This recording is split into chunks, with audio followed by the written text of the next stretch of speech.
જય શ્રી કૃષ્ણ મિત્રો, આપનું સ્વાગત છે અમારા યુટ્યુબ ચેનલ ધર્મ દર્શનમાં. અધ્યાય ચોથો, મલમાસની દુઃખદ કથા. જો તમને અમારો વિડીયો પસંદ આવે તો વિડીયો લાઈક અને શેર જરૂર કરજો. જો તમે અમારા ચેનલમાં નવા હો તો ચેનલને સબસ્ક્રાઈબ કરવાનું ભૂલશો નહીં. બેલ આઇકન જરૂરથી દબાવજો જેથી તમને અમારા અવનવા વિડીયોની માહિતી મળતી રહે અને કોમેન્ટમાં જય શ્રી કૃષ્ણ લખવાનું ભૂલશો નહીં. સુંત પુરાણી સોનકાદી મુનિઓને ઉદ્દેશીને બોલ્યા. ભગવાન નારાયણ નારદજીને કહે છે તેમજ શ્રી કૃષ્ણ પાંડવોને સંભળાવે છે કે ત્યાર પછી મલમાસનું શું બન્યું તે હું તમારી સમક્ષ કહું છું, તે તમે સાંભળો.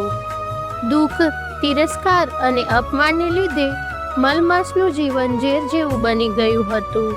ભગવાન વિષ્ણુના ચરણ કમળનો સ્પર્શ કરી તેણે પોતાના દુઃખો કહેવા માંડ્યા.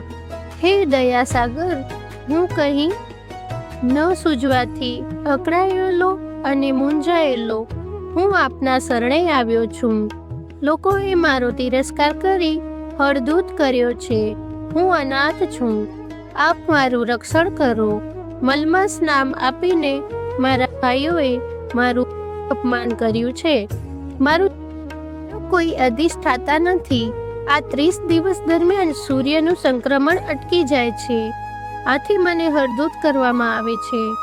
પ્રભુ, આપે દેવકીને કંસના ભયમાંથી મુક્ત કરી હતી.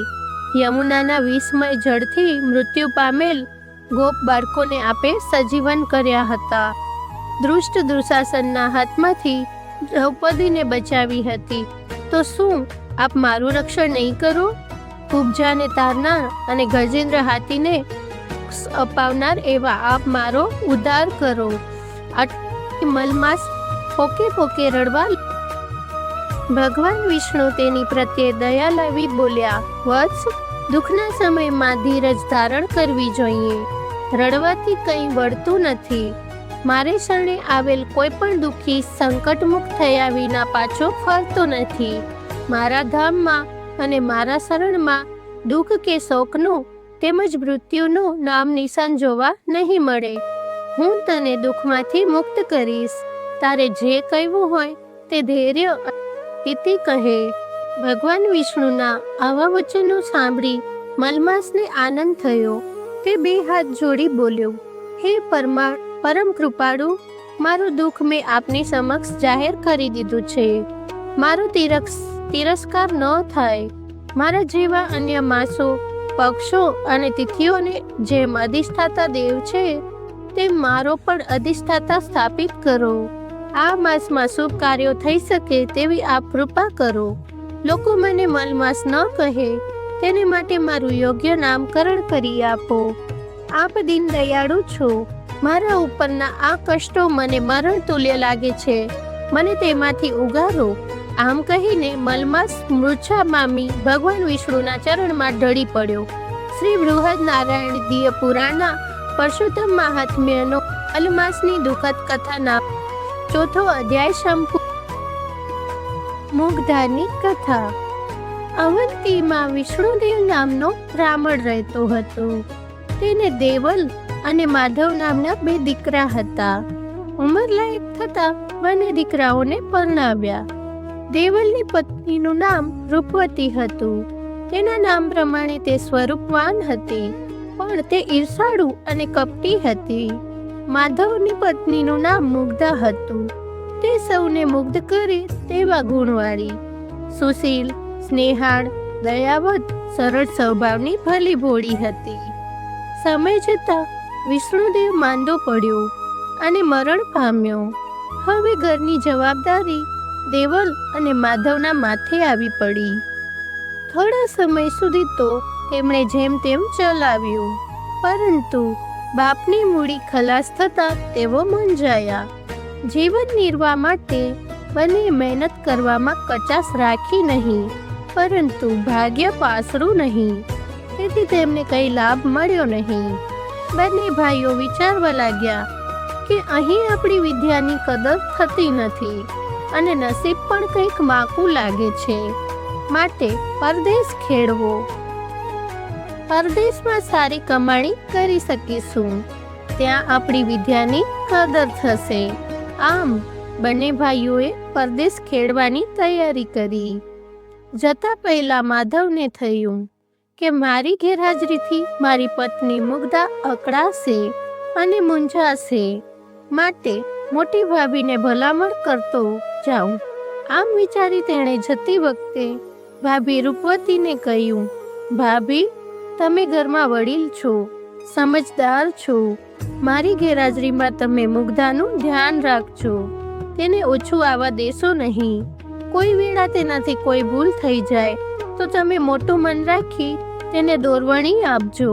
બંને હળી મળીને રહેજો. બંને ભાઈઓ પરદેશ કમાવા માટે ગયા. પછી રૂપવતીએ પોતાનું અસલી સ્વરૂપ પ્રગટ કર્યું. તે મુગ્ધાને કારણ વગર પજવવા લાગી અને જેમ તેમ બોલવા લાગી. એક દિવસ રૂપવતીએ રાંધવાની બાબતમાં મુગ્ધા સાથે બહુ ઝઘડો કર્યો. તેને ધક્કો માર્યો, ઠોસા માર્યા, તમાચા માર્યા અને હટસે લેલું મારી ઘરમાંથી મુગ્ધાને બહાર કાઢી. તે તો રોતી કકડતી પહેરે કપડે ઘરની બહાર નીકળી ગઈ અને થોડા દૂર એક ઓરડી ખાલી પડી હતી. તેમાં જઈને રહી. ત્યાં આજુબાજુ રહેતા લોકોને મુગ્ધાની હાલત ઉપર દયા આવી. તેઓ નિરાધાર મુગ્ધાને વાસણ કુસણ દાણા ધૂણી આપ્યા. તેથી મુગ્ધાને રાહત થઈ. તે લોકોને ત્યાં કામકાજ કરી અને ગુજરાન ચલાવવા લાગી. મુગ્ધા ભોળી અને સરળ સ્વભાવની હતી. કોઈનું કામ કરી છૂટે તેવી ભોળી હતી. તે કોઈ વેળા રૂપવતીને ત્યાં ખબર પૂછવા જતી અને તેમના ઘરનું કામકાજ પણ કરી આપતી. પણ રૂપવતીને તેનો કોઈ ગુણ ન હતો. દુષ્ટ સ્વભાવની રૂપવતીમાં કોઈ સારો ગુણ દેખાતો જ નહીં. તે અભિમાનની પુતળી હતી. તે દંભ કરવામાં પાવરધી હતી. એવો દંભ કરે કે ભલભલા છેતરાઈ જાય. ધર્મ ધ્યાનમાં જરાય શ્રદ્ધા નહીં, પણ બની ઠંડીને સાંજ પડે દેવ દર્શને જાય, કથા વાર્તા સાંભળવા જાય, અમસ્તુ અન્ન વસ્ત્રનું દાન આપે. આ બધું તે લોકોને દેખાડવા માટે કરતી હતી. આમ કરતા અધિક પરસોત્તમ માસ આવ્યો. અવંતીના નરનારીઓને વ્રત ચાલુ કર્યા. સવારે વહેલા ઉઠી નદીએ સ્નાન કરવા જાય, કાંઠાગોરમાની વાર્તા સાંભળે, દાન પુણ્ય કરે અને દેવ દર્શને જાય. મુગ્ધા એટલી બધી ભોળી હતી કે પરસોત્તમ વ્રતની અને તેના મહિમાની તેને મુદલ ખબર નહોતી. જ્યારે રૂપવતીને તેણે હાથમાં પૂજાનો થાળ લઈને નદીએ નાવા જતી જોઈ, ત્યારે એને ખ્યાલ આવ્યો કે તે કોઈ વ્રત કરે છે. તે વ્રત જાણવાની ઈચ્છા થઈ. એટલે રૂપવતી પાસે વ્રત શાનું છે, શું વિધિ છે તે અંગે પૂછ્યું. ત્યારે રૂપવતીએ છળકો કરીને તેને કંઈ પણ જવાબ આપ્યા વગર કાઢી મૂકી. આથી મુગ્ધાને ઘણું દુઃખ થયું. તે ઘર તરફ પાછી ફરી રહી હતી ત્યાં રસ્તામાં રૂપવતીની બહેનપણીઓ શ્યામા મળી. તેના નામ પ્રમાણે તેના ગુણ હતા. તેનું મુખ તો ભોળું હતું, પણ તે મનની મેલી હતી. કૂડ કપટમાં તે રૂપવતીથી 4 હાથ ચડે તેવી હતી. તે મીઠી મીઠી વાતો કરતી, પણ તે વાતોમાં ઝેર ભર્યું હોય. મુગ્ધાને દુઃખી અને નિરાશ જોઈને શ્યામાએ પૂછ્યું, કેમ બહેન, આજે તું આટલી બધી ઉદાસ કેમ છે? તારે માથે કંઈ દુઃખ આવી પડ્યું છે? મારાથી શક્ય હશે તો હું તારા દુઃખમાં ભાગીદાર થઈશ, તને મદદ કરીશ. ભોળી મુગ્ધા શ્યામાના શબ્દોથી ભોળવાઈ ગઈ. તેણે શ્યામાને પૂછ્યું, અત્યારે બધા નરનારી વ્રત કરી રહ્યા છે. મને પણ આ વ્રત કરવાની ઈચ્છા છે, પણ હું આ વ્રત વિશે કંઈ જાણતી નથી. મારી જેઠાણીને પૂછ્યું તો તેમણે મને ધૂતકારી કાઢી. બહેન, તમે આ વ્રત વિશે જાણતા હો તો મને કહો. હલકા પ્રકૃતિની શ્યામાએ મુગ્ધાને હેરાન કરવા તેણે પરસોત્તમ વ્રતની અવળી વિધિ બતાવવા કહ્યું. આ અધિક માસનું બીજું નામ મલમાસ છે. આ વ્રત એ 2 પ્રકારે થાય છે. એક તો આ બધા કરે છે, સવારે ઉઠીને નદીએ સ્નાન કરવું, કાંઠાગોરમાનું પૂજન કરવું, કથા વાર્તા સાંભળવી, દાન દક્ષિણા કરવા, એકટાણું કરવું, પરસોત્તમ ભગવાનની ભક્તિ કરવી, આ એક પ્રકાર થયો. જ્યારે બીજો પ્રકાર એ ગુપ્ત છે. ઘણા ઓછા લોકો આ પ્રકાર વિશે જાણે છે. હું આ ગુપ્ત પ્રકારની વિધિ જાણું છું. આ બીજી વિધિ તત્કાળ ફળ આપનારી છે. તેનાથી તારું દુઃખ જલ્દી દૂર થશે. બહેન, મને તમે જે ગુપ્ત વિધિવાળું વ્રત કહો છો તે જણાવો. મારે તે જ વ્રત કરવું છે. શ્યામા ખંડુ હસીને બોલી, તો સાંભળ, આ વ્રત કરવાનો સંકલ્પ કરી ગંદા પાણીથી નહાવું, ગંધાતા પાણીથી પીપળાનું પૂજન કરવું, 3 ટક ખાવું, ખાવામાં તીખી તળેલી વસ્તુઓ જ ખાવી, ભૂલથી પણ કોઈને દાન ન દેવું, તોડિયા પડિયા બનાવી એનું દાન કરવું. તું આટલું કરીશ ને તો તારું બધુંય દુઃખ નષ્ટ થઈ જશે. તું ઘણી જ સમૃદ્ધ અને સુખી થઈશ. ભોળી મુગ્ધા આ શ્યામાની છેતરામણીની વાતથી બોળવાઈ ગઈ. એણે તો શબ્દનું પાલન થાય એ રીતે વ્રત શરૂ કર્યું. એ તો રોજ સવારે ખૂબ જ ઠંડીમાં ઠંડા ગંધાતા પાણીથી નાહવા લાગી અને ગંધાતા પાણીથી પીપળાનું પૂજન કરવા લાગી ને અનિચ્છાએ પણ 3 સમય તીખી તમતમતી વસ્તુઓ ખાતી. છેલ્લા દિવસે મુગ્ધા શ્યામા પાસે જઈને કહેવા લાગી, બહેન, તમે કહેલ તે મુજબ મેં વ્રત કર્યું છે. હવે તો પરસોત્તમ ભગવાન મારા ઉપર પ્રસન્ન થશે ને? શ્યામા કહે, હા બહેન, તું જે પીપળાનું પૂજન કરતી હતી તે પીપળાએ જઈ અને સાંજે કહેજે કે હે પીપળામાં રહેલા પરસોત્તમ ભગવાન, મેં સાચા હૃદયથી મલમાલનું વ્રત કર્યું હોય તો મને આજ્ઞા આપો, એટલે હું તેનું ઉદ્યાપન કરું. મુગ્ધા વચમાં બોલી, પણ બહેન, ભગવાન ન આવે તો? શ્યામા કહે, એવું તો બનતું હશે. ભગવાન રાજી હોય એટલે તરત ઉદ્યાપન કરવાની આજ્ઞા કરશે. એ વેળાએ તારે હાથ જોડીને કહેવાનું કે ભગવાન, કાલે મારે ત્યાં જમવા આવજો. શ્યામા મુગ્ધાની ભોળપણનો લાભ લઈ તેને બનાવતી હતી. ભોળી મુગ્ધા તો ગંધાતા પાણીનો લોટો લઈને પીપળે આવી ગઈ અને પાણી રેડી પીપળાને જમવાનું આમંત્રણ આપ્યું. ભોળી મુગ્ધા ભોળપણ પર રીઝેલા ભગવાન બોલ્યા, દીકરી, તારા ભોળપણ પર હું પ્રસન્ન છું. હું અવશ્ય તારે ઘેર જમવા આવીશ. પરંતુ કોઈ મારા માટે પૂછપરછ કરે તો તું એવું કહેજે કે પરદેશ ફરવા ગયેલ મારો ભાઈ એકાએક આવ્યો છે, તે આવનાર છે. મુગ્ધા તો આનંદમાં આવી ગઈ. તે ત્યાંથી સીધી શ્યામાને ઘેર ગઈ અને બધી વાત કરી. તો શ્યામાએ મુગ્ધાની સત્ય વાતને મસ્કરીમાં ઉડાડી દીધી અને તેની હજુ વધુ ફજેતી થાય તે દ્રષ્ટિએ કહ્યું, મુગ્ધા, તું ઉજવણું કરે, તેમાં 51 બ્રાહ્મણોને જમવા બોલાવજે. રસોઈમાં તારે બધી રસોઈ બનાવવી, પરંતુ લાડુ તો એક મોટો બનાવવાનો, અને જ્યારે તારો ભાઈ બનીને ભગવાન આવે ત્યારે તેમને 1 લાડુ આપી સૌને પીરસી દેવાનું કહેજે. ભોળી મુગ્ધા એ આ બધું સાચું માની તે 51 બ્રાહ્મણોને ત્યાં જઈ આવતીકાલે જમવાના નોતરા દઈ આવી. સમય થતાં બ્રાહ્મણો જમવા આવવા લાગ્યા. મુગ્ધા પરસોત્તમ ભગવાનની વાટ જોતી ઊભી હતી.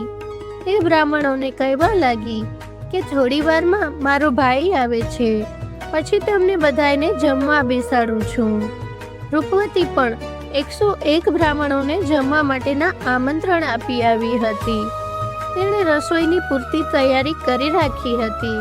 ધીમે ધીમે તેના ત્યાં પણ બ્રાહ્મણો જમવા માટે આવવા લાગ્યા. સમય જેમ જેમ વીતતો ગયો તેમ તેમ મુગ્ધાને ચિંતા થવા લાગી. તેણે મનોમન પરસોત્તમ ભગવાનને યાદ કર્યા. એવામાં ત્યાં આગળ એક તેજસ્વી જુવાન આવ્યો અને બોલ્યો, અહીં મુગ્ધાબેન રહે છે? મુગ્ધા તો હર્ષના આંસુ વહાવતી દોડી આવી. ભાઈનો હાથ પકડી લીધો. ભગવાન મંદ મંદ હસવા લાગ્યા. મુગ્ધા બોલી, મારા ભાઈ, આજે ઘણા દાહડે બહેનને ત્યાં ભૂલો પડ્યો.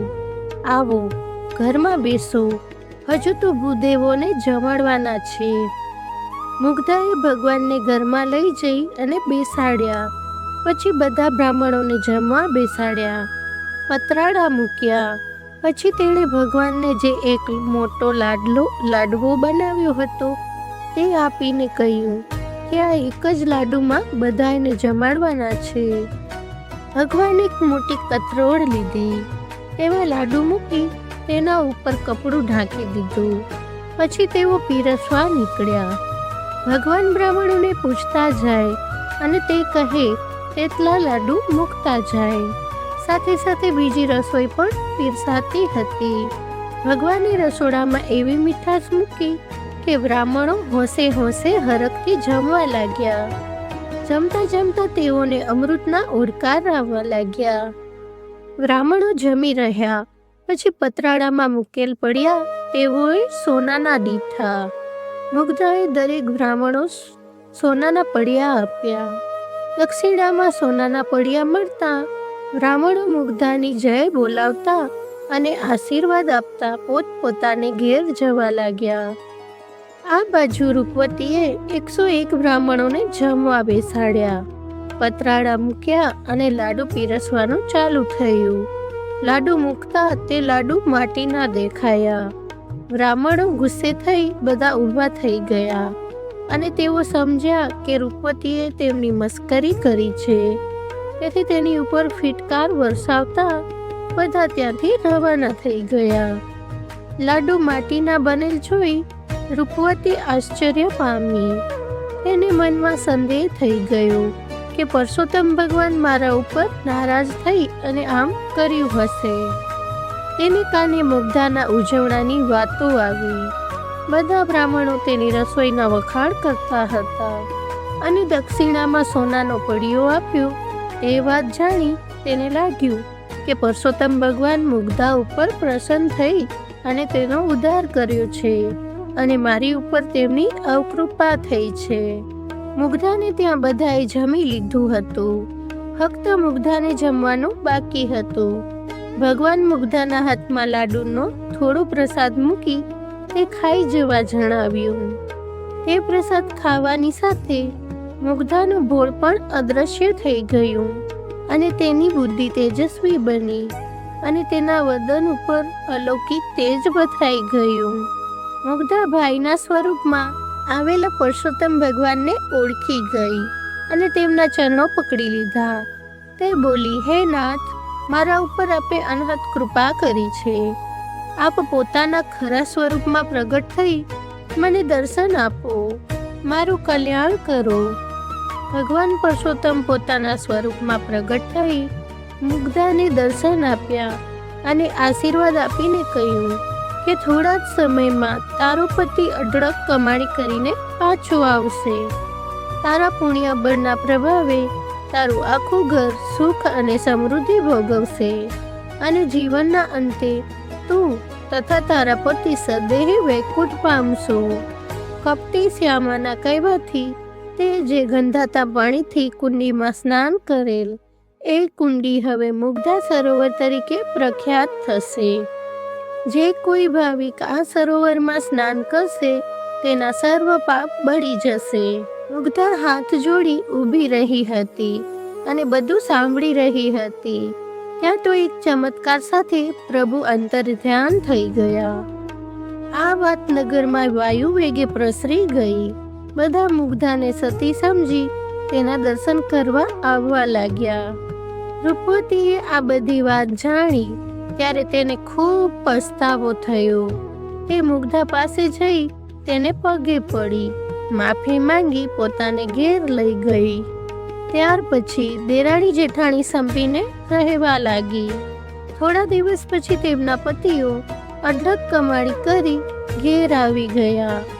આ બધું પરસોત્તમ વ્રતના પ્રતાપે થવાથી નગરીના મોટા ભાગના લોકોએ હવે પછી આવનાર પરસોત્તમ માસમાં વ્રત કરવાનો સંકલ્પ કર્યો. કથા રૂડી મુગ્ધા તણી, સાંભળશે જે નરનાર, પાપો બળી જશે અને સફળ થશે અવતાર.